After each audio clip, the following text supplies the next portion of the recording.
Hello बच्चों, मैं Usha Sharma, victorious international school Atrauli Aligarh. कल हमने क्लास 7th में चैप्टर 2 पढ़ा था, कर्मशील बनो। नेक्स्ट पार्ट उसका आज पढ़ते हैं। देखिए आप,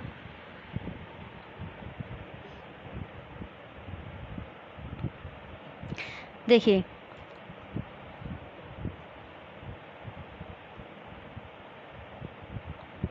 जिसने अंगूर न पाने के कारण उसे खट्टा कहना शुरू कर दिया। देखिए, जो भाग्य के भरोसे बैठे रहते हैं ना, जो कर्म करने से डरते हैं, वे लोग क्या कह देते हैं कि हमें धन क्यों नहीं मिला है, क्योंकि हमारे भाग्य में वह था ही नहीं। आगे देखिए, जबकि वे वास्तव में मीठे थे, उसको न पाकर उसने यह मानकर संतोष कर लिया कि वे खट्टे हैं। जब धन नहीं मिला कर्महीन लोगों को, तो क्या कह दिया कि ये अंगूर तो कैसे हैं, खट्टे हैं, इसलिए हमें प्राप्त नहीं हुए हैं। यानी कोई न कोई बहाना बना देते हैं, कर्म करने से घबराते रहते हैं। इसी प्रकार भाग्यवादी मनुष्य सब कुछ पाने की क्षमता रखने के बावजूद आलस्य के कारण या कामचोरी के कारण भाग्य की बात मानकर पड़ा रह जाता है। कर्महीन जो व्यक्ति होते हैं, अकर्मण्य होते हैं, भाग्य के भरोसे रहते हैं और कर्म करने का प्रयास ही नहीं करते हैं। आगे है, जिसका भाग्य आप प्रबल मानते हैं, यानी अच्छा मानते हैं। ये गलत है बेटा, मनाते की जगह मानते कर लीजिए। उसके गिरेबान में अपना मुंह डालकर देखो तो क्या वह भाग्य के बल पर ही उतना सब पा सका है। लेकिन जो धनवान है, जिसे आप क्या कहते हैं कि हम तो भाग्यहीन हैं और सामने वाला भाग्यवान है, लेकिन वास्तव में क्या है, वो सदैव कर्म में लगा रहता है, मेहनत करता है, जी तोड़ मेहनत करता है, तब कहीं जाकर उसे वो धन प्राप्त होता है। लेकिन हम क्या है, भाग्य भरोसे बैठे रहते हैं। पूछो उससे, देखो उसकी दिनचर्या को, उससे बात करके देखिए कितना कर्म करता है वह। रात दिन कितना कठोर श्रम करके उसने अपने आप को इस प्रकार बनाया है। तब आपको पता चलेगा कि मनुष्य अपना भाग्य अपने हाथों से बनाता है। हम कर्म करेंगे तो हमारा भाग्य भी श्रेष्ठ बन जाएगा। पर क्या चाहिए, हमें कर्म करना पड़ेगा। इसके लिए जो कुछ भी उसके पास होता है, उसके कर्मों और सूझबूझ का फल होता है। सूझबूझ और कर्मों की इस सफलता को अकर्मण्य ईर्ष्यालु लोगों ने भाग्य का नाम दे दिया। जो कर्महीन व्यक्ति हैं, जो अकर्मण्य काम करने से डरते हैं, वे क्या बोलते हैं कि हमारा भाग्य ही खराब है, इसलिए हमें ये सब चीज़ें नहीं मिली हैं। इस प्रकार भाग्य का प्रचलन हो गया। भाग्य की इस प्रकार रचना करने के बाद उसका विधाता ईश्वर बना दिया गया। यह तर्क दिया जाने लगा कि जो कुछ ईश्वर ने भाग्य में लिख रखा है वही होगा।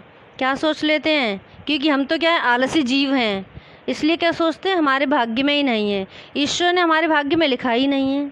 और जो धनवान है उससे हम ईर्ष्या करते रहते हैं। आदमी का अपने भाग्य के आगे क्या वश नहीं चलता, इसके प्रमाण में नाना प्रकार के तर्क भी दिए जाने लगे। क्या कहते हैं लोग कि भाग्य के आगे किसी का वश नहीं चलता है, पर काम नहीं कर सकते हैं हम। इस प्रकार भाग्य के नाम पर एक बहुत बड़ा वर्ग गुमराह कर दिया गया। मनुष्य ने भाग्य की बात कर अपना प्रगति पथ स्वयं अवरुद्ध कर लिया। भाग्य के विषय में सोचकर कि मेरे भाग्य में ऐसा नहीं है, तो जो प्रगति का मार्ग है अवरुद्ध, यानी उसे ही रोक दिया। स्वयं हम ही अपना बुरा कर लेते हैं, क्योंकि कर्म करने से डरते हैं, आलस भरा हुआ है ना हम लोगों में। ये भाग्य मनुष्य का सबसे बड़ा शत्रु है।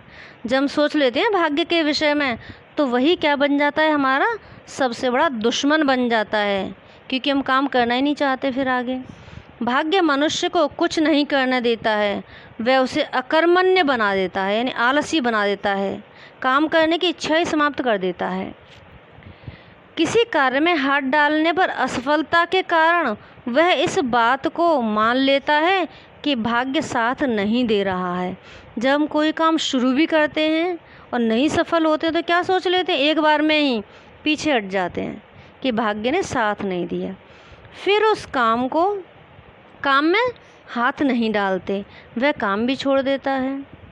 भले ही उस असफलता के बावजूद उस काम में हाथ लगाए रखने पर सफलता निश्चित हो, यहीं पर आदमी सबसे बड़ा धोखा खाता है। हीरे की खोज के लिए एक आदमी ने थोड़ी सी ज़मीन ली। काफ़ी खुदाई के बाद कुछ हाथ नहीं लगा तो उसने ज़मीन छोड़ दी। दूसरे ने वही ज़मीन ली, थोड़ा सा और खोदने पर उसे एक बड़ा हीरा मिल गया। क्या कहोगे इसे आप? हीरा कैसे मिला दूसरे को? कि उसने और अधिक मेहनत की और हमने उसे बीच में ही छोड़ दिया। तो इसे कहेंगे भाग्य। पहला वाला ठेकेदार अपने आलस्य, अपनी अकर्मण्यता, अपनी हड़बड़ी पर इसे भाग्य की संज्ञा दे पर्दा डाल देगा। तकदीर में नहीं था, मिलता कैसे? क्या कहेगा पहले वाला कि मुझे क्यों नहीं मिला? क्योंकि मेरे भाग्य में नहीं था, नसीब में नहीं था। जिसकी तकदीर में था उसे मिल गया। ये नहीं कहेगा कि दूसरे ने मेहनत की है इसलिए मिला है।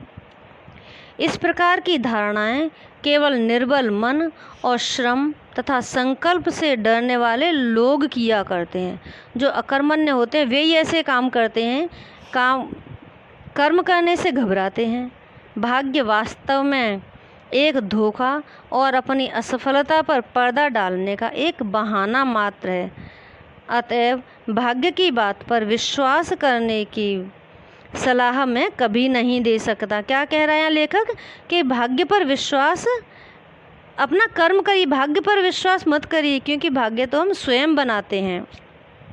हीरे के मामले में पहले का निराश हो जाना, असफलता को सत्य मान लेना, अपने श्रम से मुँह चुराना ही उसकी हानि का कारण बन गया। तो क्या करना है हमें? क्या करना है बेटा?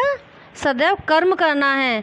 कर्म करने से नहीं घबराना है। जब कर्म करेंगे तभी तो हमें सफलता प्राप्त होगी। तो नेक्स्ट पार्ट हम अगले वीडियो में करते हैं। Okay, thank you.